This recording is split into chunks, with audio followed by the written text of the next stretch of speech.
நடக்கிறது நன்மைக்கு தானே. கை ஒஞ்சதுன்னா உயிர் போலேன்னு நினைக்க வேண்டியதுதான், கால் ஒஞ்சதுன்னா தலை உடையிலேன்னு நினைக்க வேண்டியதுதான். இந்த வாழ்க்கையை நீங்க லாப நஷ்டத்துல பார்க்க ஆரம்பிச்சிட்டீங்கன்னா எல்லாமே அப்படிதான் இருக்கும். நீங்க பிரச்சனைக்குள்ளதான் இருப்பீங்க.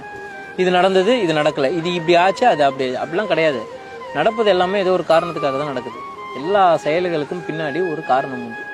காரணமும் காரியமும் இல்லாம எதுவுமே நடக்காது. அது இன்னும் நீங்க ஆராய்ச்சி பண்ணி பார்த்தீங்கன்னா நீ பைத்தியம் ஆயிடுவீங்க. அதனால அதெல்லாம் ஆராய்ச்சிலாம் பண்ண வேண்டாம். இது நடந்ததா, இது என் நன்மைக்கு தான் நடந்தது. அடுத்தது எனக்கு ஒரு வேலை கிடைச்சாலும் சரி, என் வேலை போனாலும் சரி, எனக்கு அடிபட்டாலும் சரி, எனக்கு அடிபடலனாலும் சரி, நடப்பது எல்லாமே ஒரு காரணத்துக்காக நடக்குது. ஒரு உயிர் இங்க பிறக்கிறதுனால பெரிய சந்தோஷமா, ஒரு உயிர் இங்கிருந்து போறதுனால பெரிய துக்கமோ பட்டீங்கன்னா அப்புறம் வாழ்க்கை சுழற்சி முறை தானே.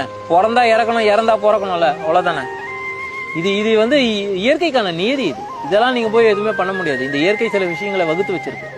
அதனால நடப்பதெல்லாம் நன்மைக்கே நினைச்சீங்கன்னா நல்லா இருப்பீங்க. நடப்பதெல்லாம் ஏன் நன்மைக்கே நினைச்சீங்கன்னா பைத்தியமா போயிடுவீங்க. பின்னாடியே அப்படியே சுத்தினே இருப்பீங்க காரணம் தேடி. எது நடந்தாலும் நீங்க நடக்க போறது தடுக்க முடியாதுல்ல, அதுதான் உண்மை.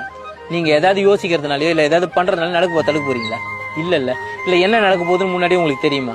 அப்படி ஒரு மனிதன் இன்னும் பிறக்கல, சரிங்களா? எல்லாத்தையும் அப்படியே டே டு டே கேலண்டர் போட்டு சொல்றது. சில விஷயங்கள் சில பேரால கணிக்க முடியும், அவ்வளவுதான். அதனால நடப்பது நடந்தே தீரும். அதை அனுபவித்தே ஆக வேண்டும். நன்மையா இருந்தாலும் தீமையா இருந்தாலும். நன்மை தீமை உங்க எண்ணத்துலதான் இருக்கே தவிர செயல்ல கிடையாது. நடப்பது நடப்பது.